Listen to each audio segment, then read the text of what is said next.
Hi fast forward లో వెళ్తూనే ఈ లొకేషన్ సాగర్ కట్టే. చాలా వీడియోస్ లో నేను ఎక్కడో ఒక చోట మెన్షన్ చేస్తూనే ఉంటాను సాగర్ కట్టే అని చెప్పి. అదే ఈ లొకేషన్. మీరు గూగుల్ లో సెర్చ్ చేసినా గానీ ఈ లొకేషన్ దేనికి ఫేమస్ అందులో కనిపించదు. కానీ నేను చెప్తున్నది ఏంటంటే ఈ లొకేషన్ సన్సెట్ కి చాలా ఫేమస్. నేను రెగ్యులర్ గా 6 to 7 years ఈ ప్లేస్ ని సమ్మర్ టైమ్ లో విజిట్ చేస్తూ ఉంటాను. సమ్మరే కాదు, మాన్సూన్ లో కూడా. కానీ నేను బ్యూటిఫుల్ గా ఎక్స్పీరియన్స్ అయింది మాత్రం సమ్మర్ లోనే. ఎందుకంటే సన్సెట్ వ్యూ నెక్స్ట్ లెవెల్ ఉంటుంది.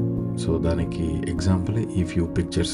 సో అలాగే మీరు మాన్సూన్ లో కానీ లేకపోతే రైనీ సీజన్ లో వెళ్ళినప్పుడు ఎలాంటి ఎక్స్పీరియన్స్ మీరు ఫీల్ అవ్వచ్చు అంటే ఫుల్ వాటర్ ఉంటుంది. సో అక్కడ నుండి వచ్చే గాలులు చాలా బాగుంటది. ఈవినింగ్ టైంలో చాలా మంది పీస్ ఆఫ్ మైండ్ కోసం అక్కడ వెళ్ళి పార్క్ చేసుకొని అలా కాసేపు కూర్చొని ఆ నేచర్ ని ఎంజాయ్ చేస్తూ ఉంటారు అనమాట. సో మీ దగ్గర ఒక మంచి ఫ్లాస్క్ ఉండి కాఫీ పట్టుకొని అక్కడికి వెళ్ళి కూర్చొని కాఫీ తాగితే ఇంకా చాలా బాగుంటుంది. అది నా ఎక్స్పీరియన్స్. సో అలానే కాకుండా నేచర్ ఫోటోగ్రఫీ అలా అయినా చేయాలనుకుంటే సమ్మర్ లో బ్యాక్ వాటర్స్ కి బ్యాక్ సైడ్ వెళ్ళి మనం ఈ సన్సెట్ ని చేస్తూ కూడా ఫోటో చేయొచ్చు అనమాట. సో ఇవన్నీ ఇంకా చాలా ఫొటోస్ ఉన్నాయి నా దగ్గర. సో అవన్నీ అప్పుడప్పుడు మీకు చూపిస్తూ చెప్తూ ఉంటాను. ఓకే. సో ఇంకొకటి ఏంటి ఫేమస్ ఇక్కడ అంటే ఫ్రెష్ ఫిష్ అనమాట. అక్కడే పడి అక్కడే వండి అక్కడే సర్వ్ చేస్తారు. సో అదొక్కటి ఇంకా చాలానే ఫేమస్.